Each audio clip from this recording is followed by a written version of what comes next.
Can you break down how we get to those absurd numbers and how that's conservative? Sure. In light of everything we said already? Yeah.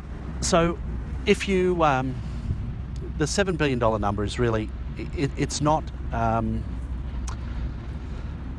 intellectually correct if you think about it. Yeah. But that's the conservative number. So I'll just go through. The $7 billion is quite simply, you've got $6.3 trillion worth of global trade, and you've got 900 Bitcoin minted on the day. So you divide 6.3 trillion by 900 Bitcoin, and you get to $7 billion a coin. Now people say, oh, that's absurd, that would never happen, and the rest of it. It's like, look, I totally get it, but how much stock did Elon Musk and Jeff Bezos sell for the first 25 years of their life?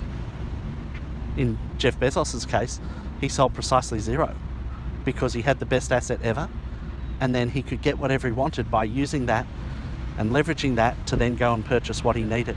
So he didn't need to sell. Yeah. Now with Bitcoin and what's coming, you don't need to sell. Yeah. With the difference with Amazon is that it reaches market maturity, right? Correct. Bitcoin doesn't. Correct. Because it's a perpetual long, right? So anyway. So for that reason, I understand that we got the truck back. I understand that, that's a very simplistic look at it, because if you look at that 6.3 trillion global trade per day, basically a lot of it's rehypothecated for transactions. So I get it. There's a million ways to break down and say that that's not a genuine example, and I agree with that. But if you look at the other example, the triple point asset, so sort of going into that a little bit deeper, the triple point in thermodynamics is when matter is in all three states at the one time. And it's a very curious thing that, we didn't see this throughout history up until maybe the 1850s. And I forget who discovered it, but what happened was someone did an experiment. They put water in a beaker. They had it in a vacuum where they could lower the pressure, lower the temperature, and then there is a certain point at a certain pressure and a certain temperature where what was water in this beaker turns into steam, ice, and gas. Very curious. How does one element exist in three states at the one time? It's such a bizarre thought. And throughout the entire history, we weren't aware of it until the 1850s. And lo and behold, wow, this is possible. This is really unique.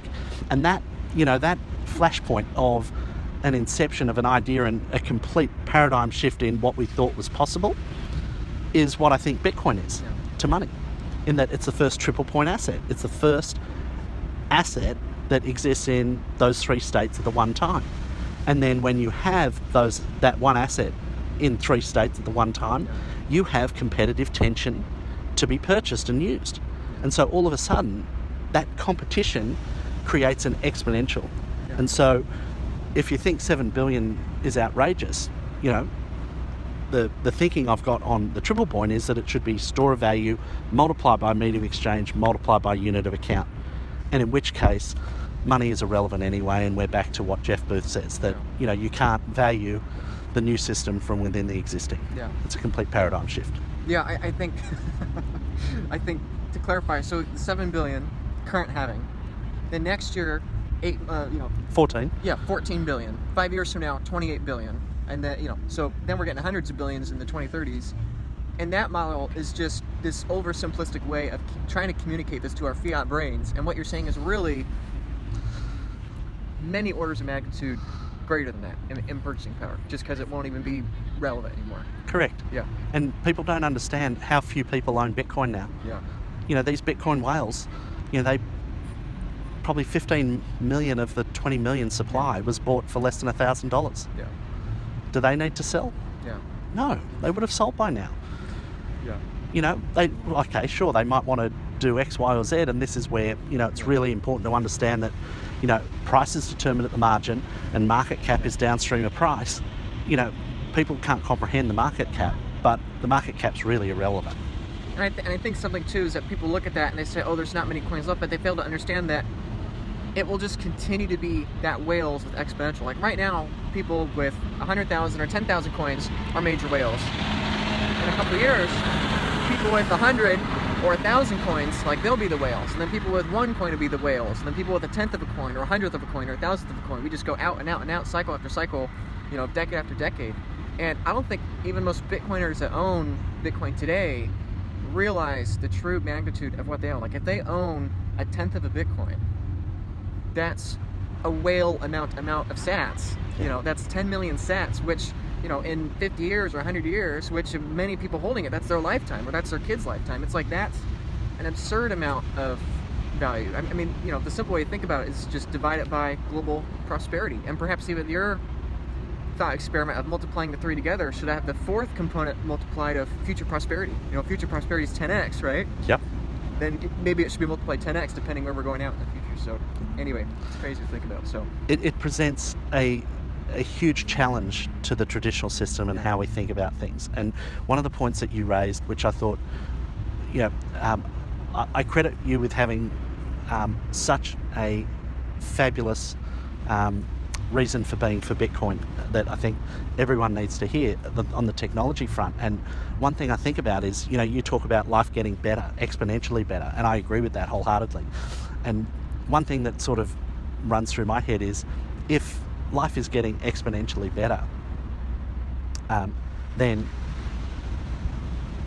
the long-term interest rates, I feel, should be a lot lower than the short-term. And this is where one of my favorite points is the time locking function of Bitcoin. If you can send your monetary power from now to the future, you don't need to send a lot, and all of a sudden it becomes a massive fortune in the future. yeah. So all of these things are up for debate when it comes to Bitcoin, because it's a complete paradigm shift. Yeah. Thank you so much for watching my content and being a supporter of mine. I really appreciate it. It's a lot of fun for me to do, and it's really meaningful to know that so many people are enjoying my content and learning about Bitcoin. I think it's so important for people to get off zero. In addition to getting off zero, it is really critical, it is really important that you also begin taking self-custody of your sats and of your Bitcoin. This is because if you have Bitcoin on an exchange or you don't have proper self-custody, this is going to be a massive problem for you in the future, most likely. If Bitcoin starts having rapid periods of appreciation and there are rapid spikes in demand for Bitcoin education, and for Bitcoin advocates and advisors, it's going to be increasingly important that you have self-custody of those coins. So my message to you is, please consider getting that self-custody. Now, you can do that on your own. There are plenty of free tutorials online. There's plenty of great work like that. But if you want somebody to help you with self-custody, if you want somebody to help you take cold storage of your Bitcoin, of your Satoshis, if you want somebody to help you set up a multi-sig vault, to set up an estate plan, to set up a plan for you as a person, an individual, as a business owner, as a charity, whatever the case, I work at the Bitcoin Advisor, and I'm happy to say that I really enjoy, I love working with my clients. You know, my job is literally to help people buy Bitcoin and secure it properly for years, decades, and generations to come. So if you want to learn about my services at the Bitcoin Advisor and what we do, you should click the link in the description. Here you can read a bit about what I do. You can book a free consultation with me. You can book a free meeting with me. I'll send you lots of free complimentary paperwork explaining how multi-sig vaults work, cold storage, giving you all the education you need. Everything's fully open source, what we do. Our main goal is education, helping get coins off exchanges, and people be able to not lose sleep at night when they buy and secure their Bitcoin. So you can feel free to book a meeting with me. The first one is free and complimentary, just to figure out what your priorities are and get that adjusted.